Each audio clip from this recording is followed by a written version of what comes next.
Finalizaron las elecciones municipales y por supuesto hay varios temas que analizar. Uno de ellos es el alto nivel de abstención, cerca de un 60%, que marca el estreno del voto voluntario en el sistema electoral chileno.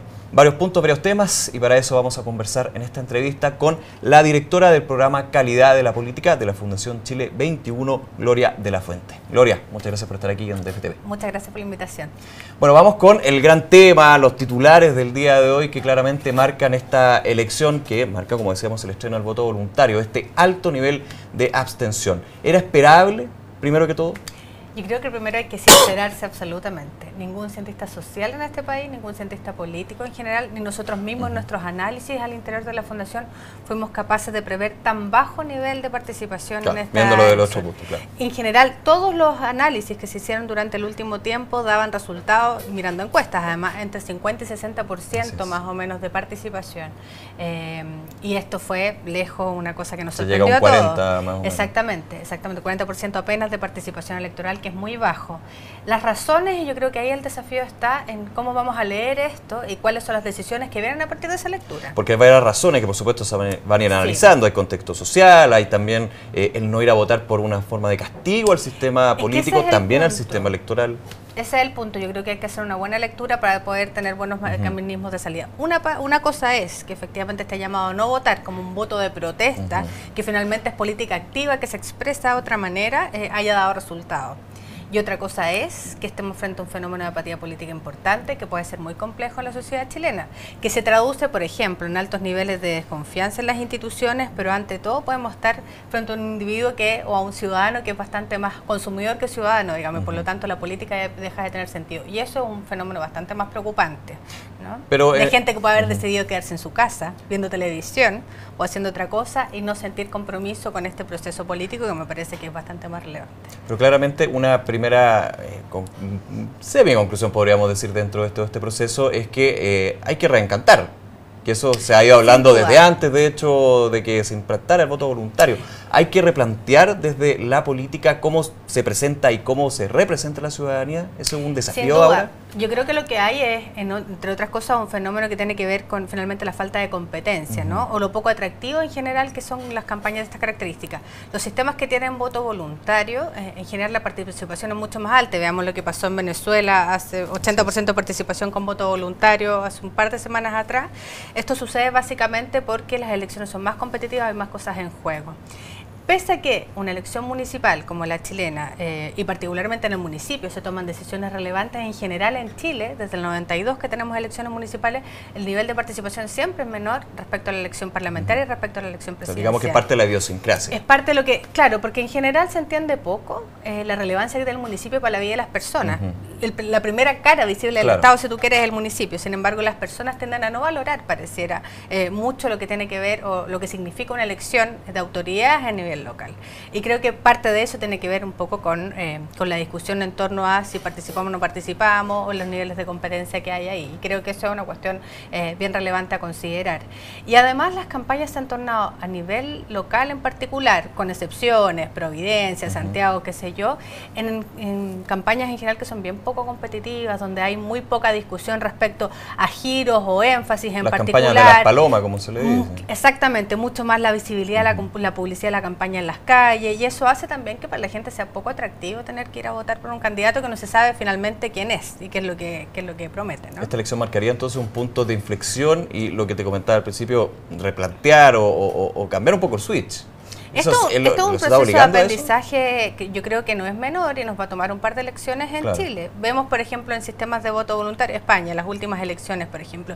En general las campañas están orientadas de una manera distinta, cuando en realidad lo que se quiere ante todo es movilizar, por ejemplo, al electorado. En el caso español, uno podía ver campañas, por ejemplo, del PSOE, bien dirigidas a la población joven en particular para tratar de movilizarnos, ni siquiera llamando a votar por el PSOE, sino que más bien tratando de que la gente efectivamente fuera a votar, ¿no? Sabiendo que efectivamente eso podía generar un mejor resultado para efectos del partido. En Chile tenemos que aprender un poco de eso.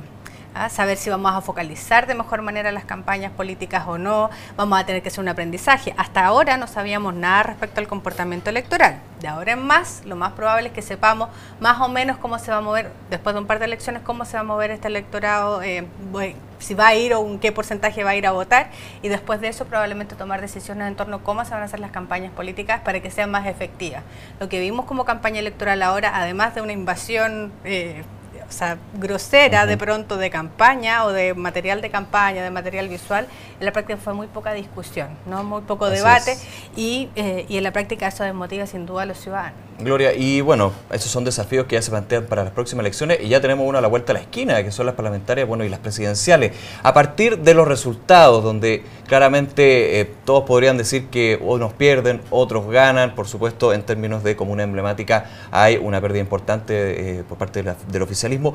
¿Cuál es el punto de partida, si queremos decirlo, para los dos grandes conglomerados que van a buscar las próximas elecciones? Digo el oficialismo y digo la oposición, porque claramente comienza a correr ya la carrera, ¿es así? Sí, o sea, se inauguró ayer un proceso electoral que va a durar un año y que va a estar bastante sabroso respecto a lo que hemos visto en los últimos años en general, ¿no? Para el oficialismo me parece a mí que el gran desafío tiene que ver con cómo van a resolver internamente la disputa. Porque hay una derrota al oficialismo. Sí, y creo que hay una derrota particularmente de Goldborn, porque hay una derrota a la UDI, porque perdió finalmente comunas muy emblemáticas para ellos, no se esperaban, me parece a mí, además no estaban preparados para perder Santiago, sin lugar a dudas tampoco estaban preparados para perder Providencia, y veamos Ñuñoa, pero Ñuñoa es RN, por lo tanto ahí hay una discusión, y no estaban preparados para perder probablemente Concepción, ¿no? Pese a que todas las encuestas del último tiempo, y eso fue un resultado no tan sorpresivo, indicaba que iban a perder Concepción, y con lo que significa en términos parlamentarios eso para Jacqueline Risselberghe, que aspira a ser candidata a senadora, y el candidato que ella apoyó finalmente terminó por el suelo. Sí. Exactamente. Entonces hay aquí una disputa, una derrota muy importante para la UDI. Y una derrota, por lo tanto, me parece a propósito de la inmersión en la campaña para Goldberg en particular, lo que de alguna manera mejora la posición de Alamant, que no tiene mucha intención de voto, pero que puede lograr recapitular o reconstruir, digamos, su camino hacia la elección. Que se ha presentado más bien al margen de esta virtual carrera. Exactamente, entonces lo más probable es que se empiece a instalar con más fuerza al interior del oficialismo la idea de la primaria. Y la primaria lo más probable es que termine beneficiando muchísimo más a la posibilidad que tiene Alamant hoy de instalar. Por lo tanto, plantea para la UDI un problema bien importante en términos de su posibilidad real de llegar o no llegar a la moneda y con qué tipo de candidato.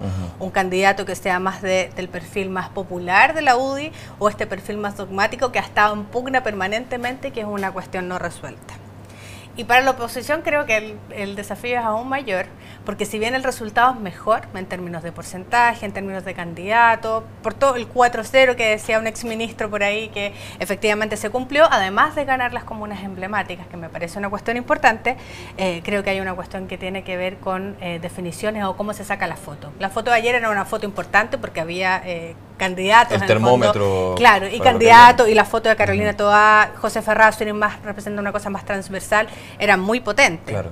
Pero sin perjuicio de eso, tenemos una foto en términos de partidos políticos, en términos conglomerados, que tampoco de alguna manera refleja la unidad. Y se entra en un minuto de definiciones programáticas. Definiciones programáticas, pero además definición del mecanismo para la selección del candidato.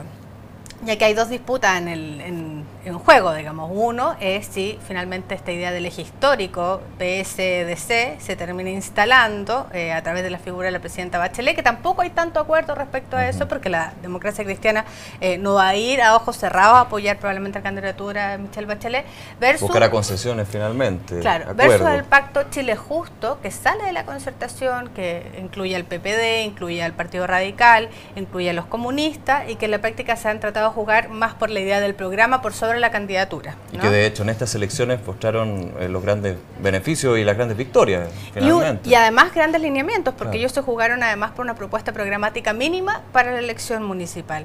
Lo que venga como discusión en los próximos días va a ser una cuestión bastante relevante para efectos de la definición de candidatura.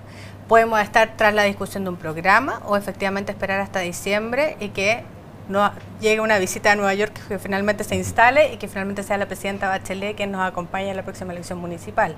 Es una definición no menor porque finalmente en esto se juega, finalmente la supervivencia de la oposición.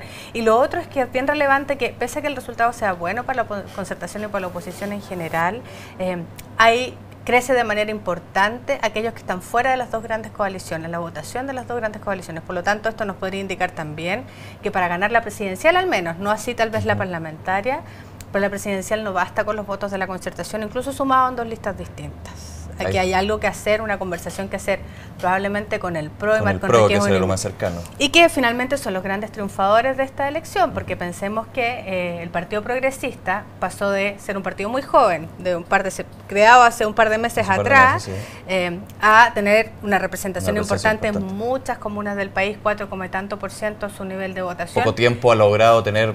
Que no es menor y ya tiene una masa crítica. Entonces ya no se los puede ningunear, no se puede despreciar en el fondo el valor que ellos tienen dentro del contexto político. Se han transformado en un actor político relevante que la oposición no puede obviar para efectos de pensar en la próxima presidencial y parlamentaria. Así que el pitazo inicial, comienzan las negociaciones, los acuerdos y las definiciones, así que vamos a estar muy atentos, pero claramente hay muchos puntos que analizar de estas últimas elecciones, del sistema electoral y finalmente también del sistema político. Muchas gracias por esta entrevista. Gracias a ustedes por la invitación.